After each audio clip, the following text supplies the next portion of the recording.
Alam mo ba yung sinabi mo nung last vlog nila? May napanood ako eh. Ano lang ha? Sige, ako bahala ako mag-iisip. Gustong gusto ko talaga bumawi kasi kawawa na talaga yung asawa ko sa kanya. Ang gaganti natin sa kanya, yung manginginig talaga yung kalamanan niya. Hindi kasi talaga marunong mang-prank si Sabi. Lagi Tayo mabawi para kasi sa ang gagawin natin, papapuntahin natin si Sin. ba Day? Parang ang labo naman yan, parang di papayag si Sin eh. Hindi alam ni Sophia, hindi rin alam ni Sin. O, hindi, doon nang magkakaalaman, diba? Hindi mo nga sasabihin eh. Hindi ko rin sasabihin kay Sophia. Sasabihin ko lang, may shoot kami kasi may kapartner si Sophia na artista pogi, tapos matangos ilong. Yun lang. Alis yung tape pag nakita niya si Sophia. Huwag mo sabihin kay Sin na si Sophia yung partner niya para pumunta. Sige, sabihin ko na lang. Sabihin mo maganda. Ha? Kinsa Kinsa mo, no? kinsa man artista. Basta artista siya. Basta artista siya.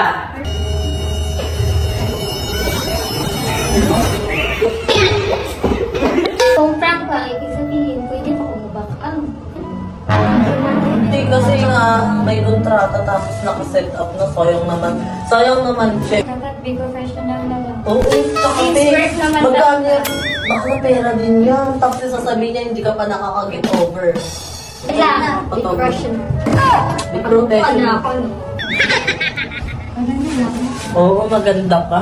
Muna, paano kayo magkalayo? Oo nga ba? Pwede. Akbay.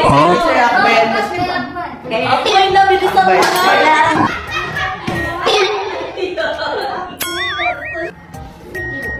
Si Sorry, parang ano. Tayo.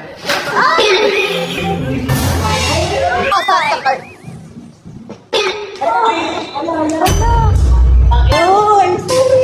Akala ko kasi masasalukan na si kanina ka pa! Ate, ba't ganyang prank yung iniisip mo, ganyang treat? Hindi, ikaw nga rin nagpaprank ka sa Kan yung mga prank call, sabi, wala lang naman yun. Eh, Yeah. sa akin kasi, may sabi na naman sa akin ibang tao dyan. Ako kasi mapapahamak sa ginawa Eh, ako mo. naman gumawa ng prank ka. Edi sayang. Sabi mo, artista. Joke ko Tapos, lang yun. But syempre, kaya pumayag ako kasi akala ko naman ibang tao. Wala ka sa reklamo kanina, oh. Tapos ikaw puro reklamo ka. Hindi kasi, te, alam mo naman mga tao dyan, te, kahit ano nila pinagsasabi, te.